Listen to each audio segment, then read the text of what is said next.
Mesdames et Messieurs les représentants des organisations internationales, Mesdames et Messieurs les directeurs généraux,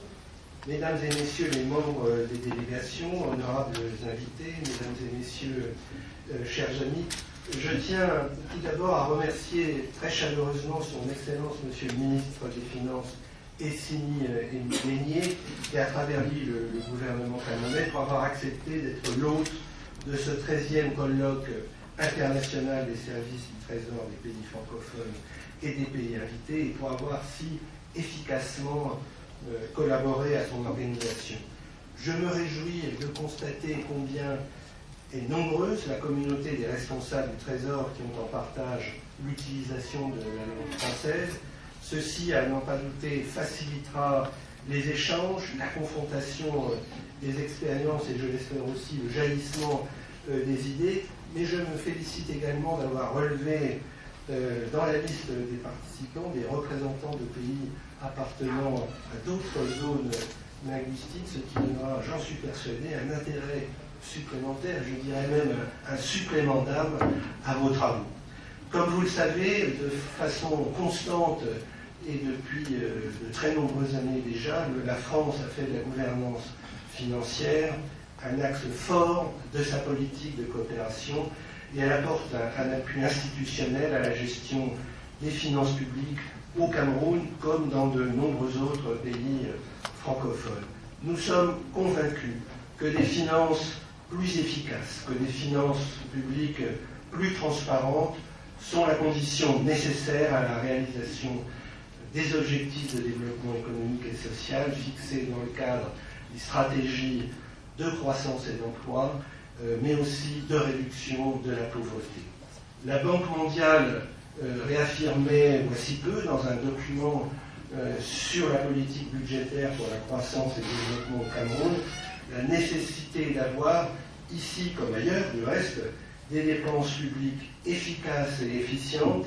Il s'agit en effet d'une condition tout à fait indispensable en vue d'accélérer la croissance, en vue d'améliorer les perspectives de développement. Et dans son message de fin d'année à la nation, le chef de l'État camerounais soulignait notamment qu'il fallait maintenir une discipline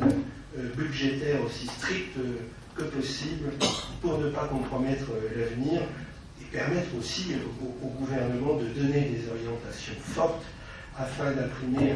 un nouvel élan dans la perspective d'un retour à la croissance. Plus généralement, la crise économique de ces dernières années a montré l'urgence de réforme. Le gouvernement camerounais a déjà pris des mesures courageuses pour susciter un environnement favorable à la croissance. Il faut poursuivre dans cette voie et nous sommes déterminés à y aider pour que le pays reprenne sa marche en avant dès que la relance mondiale s'accélérera, comme le président Paul Biya l'a récemment souligné. Cet appui que nous souhaitons apporter aux autorités camerounaises pour la réforme de la gouvernance financière se manifeste ainsi par notre programme TER, transparence, efficacité, rigueur,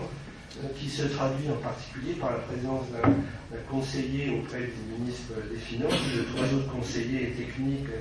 respectivement affectés auprès des directeurs généraux du Trésor, des impôts et des douanes. Sans qu'il se résume exclusivement aux pays francophones, l'existence d'un réseau de hauts responsables des administrations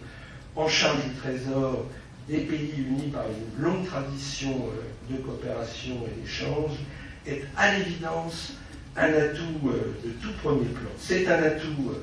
pour identifier entre experts les questions d'intérêt commun. C'est aussi un atout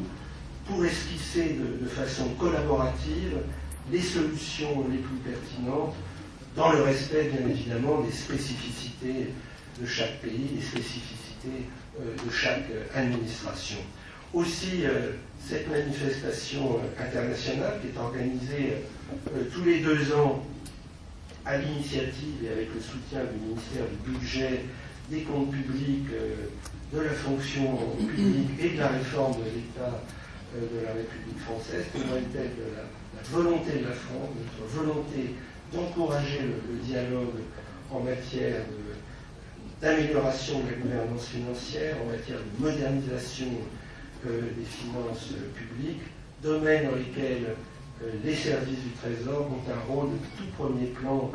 à jouer, j'en suis persuadé. Le thème que vous avez choisi aujourd'hui, le Trésor public au cœur de la réforme de l'État, est un thème ambitieux, mais c'est un thème qui est à la mesure des progrès réalisés en la matière par le Cameroun, qui vient d'adopter un plan de modernisation des finances publiques, étape préalable indispensable à un engagement des partenaires techniques et financiers en vue d'un meilleur alignement sur les structures du ministère des Finances pour le suivi, l'exécution et la gestion financière de leurs appuis. C'est un plan auquel notre pays a apporté tout son soutien dans l'esprit de la déclaration de Paris. J'ai déjà été beaucoup trop long dans ces quelques réflexions introductives. Aussi terminerai-je mon propos en remerciant très chaleureusement la Direction générale des finances publiques du ministère français du budget et la Direction générale du Trésor et de la coopération monétaire et financière du ministère des Finances du Cameroun d'avoir bien voulu organiser ensemble cet événement. Je vous souhaite donc des débats très fructueux et je serai bien évidemment heureux et intéressé de prendre connaissance de leurs conclusions à l'occasion de la réception à laquelle j'ai le plaisir de vous convier à la fin de vos travaux, jeudi en fin d'après-midi. Je vous remercie.